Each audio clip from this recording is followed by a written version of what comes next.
السلام علیکم ورحمۃ اللہ وبرکاتہ۔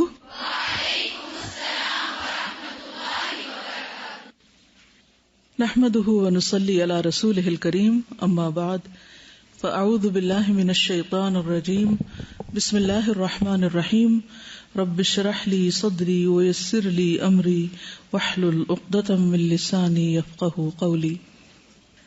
کل ہم نے الحمدللہ عقیدہ کا سبجیکٹ شروع کیا اور اس میں ہم نے یہ بات طے کی تھی کہ جو کچھ ہم پڑھیں گے اسے جا کر دوبارہ دہرائیں گے اور اگر ممکن ہوا تو کسی کے ساتھ شیئر بھی کریں گے، اور تیسری بات یہ کہ اگلا لیسن بھی پڑھ کے آئیں گے۔ تو کچھ ان باتوں پر عمل ہو سکا؟ جا کر کتاب اٹھائی، کھولی، پڑھی، کسی کے ساتھ شیئر کی کوئی بات؟ چلے یہ کم ہے تھوڑا سا بھی، کیونکہ مومن تو وہ ہوتا ہے جو دوسرے کے لیے وہی پسند کرتا ہے جو اپنے لیے۔ اگر یہ چیز آپ کو پسند آ گئی تو یہ ہو نہیں سکتا کہ پھر آپ دوسروں کے لیے اس کو پسند نہ کریں، کہ دوسروں تک بھی پہنچ جائے۔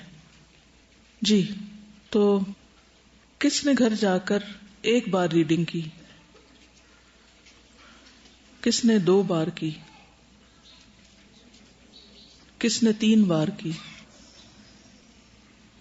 بس کسی نے بھی نہیں؟ اتنا زیادہ تھا؟ یا ایک دفعہ میں پرفیکٹ ہو گئے آپ اور 2 بار میں ہو گئے؟ ابھی تو زیادہ سبق بھی نہیں تھا، میں ایکسپیکٹ کر رہی تھی کو 5-7 بار تو پڑھیں گی حتیٰ کہ رٹ جائے۔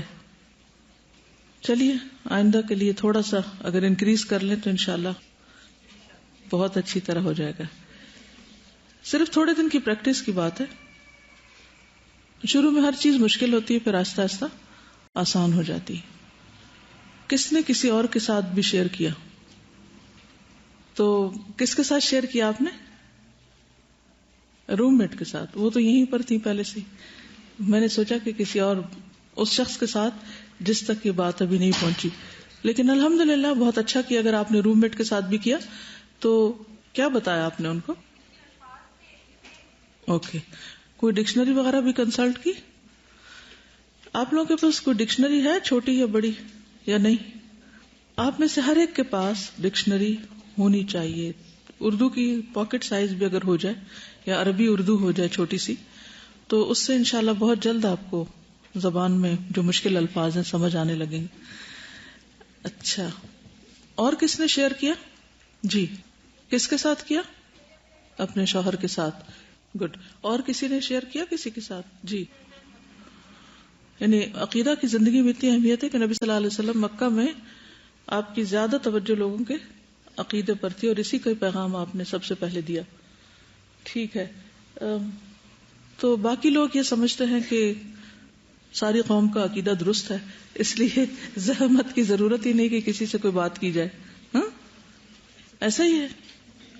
چلیے اس کتاب کو پڑھ کے آپ کو پتہ چلے گا کہ ہم کیا سوچتے ہیں اور ہمارے آس پاس لوگ کیا سمجھتے ہیں۔ یہ کسی نے سوال پوچھا کہ عقیدہ وحی کی بیس پر ہوتا ہے تو لوگوں کے عقائد میں اتنا ڈفرنس کیوں ہے؟ عقیدہ سے متعلق آیات اتنی واضح ہیں کہ اس میں بہت ڈیپتھ میں جانے کی بھی ضرورت نہیں رہتی، صاف صاف معاملہ ہے۔ اور آج بھی انشاءاللہ میں مزید اس کو ریویو کروں گی۔ جہاں ڈفرنس آتا ہے وہ تعویل سے آتا ہے، اور اس سے کیا کیا پھر بگاڑ پیدا ہوئے وہ انشاءاللہ میں تھوڑی سی ڈیٹیلز آگے جا کے بیان کروں گی جب آپ دوبارہ یہ سوال دہرائیے، ٹھیک ہے؟ کیونکہ کوشش یہ کریں کہ سوال جتنا پڑھا ہے اس کے اندر سے ہو، اس سے وقت بھی بچے گا اور زیادہ فائدہ ہوگا۔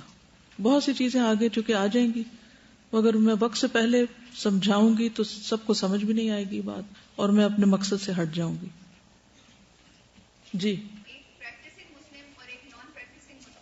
کیا مسلم 2 طرح کے ہوتے ہیں؟ اگر اعتقاد ہو تو سوال ہی پیدا نہیں ہوتا۔ جس کو یہ پتا ہو کہ نماز جو ہے وہ بنیادی ایک رکن ہے، پلر ہے، وہ ڈھہ گیا تو دین ہی ڈھہ جائے گا، وہ نماز نہیں چھوڑ سکتا۔ وہ عقیدہ کمزور ہوتا ہے یا مشکوک ہوتا ہے یا ویک ہوتا ہے، پھر عمل میں فرق آ جاتا ہے۔ ٹھیک ہے، انشاءاللہ اس پر مزید بھی آج بات کریں گے۔ چونکہ کل آپ لوگوں نے زیادہ تر پڑھا اور ریڈنگ میں کچھ چیزیں آپ نے نوٹ کی. کچھ چیزوں کو میں دہراؤں گی، یعنی سبجیکٹ کا معنی اور اس کا جو موضوع ہے اس سے متعلق چند باتیں میں مزید آپ سے کروں گی. پھر انشاءاللہ آگے آپ لوگ بھی ریڈنگ کریں گے اور مزید ڈسکشنز بھی ہوں گی.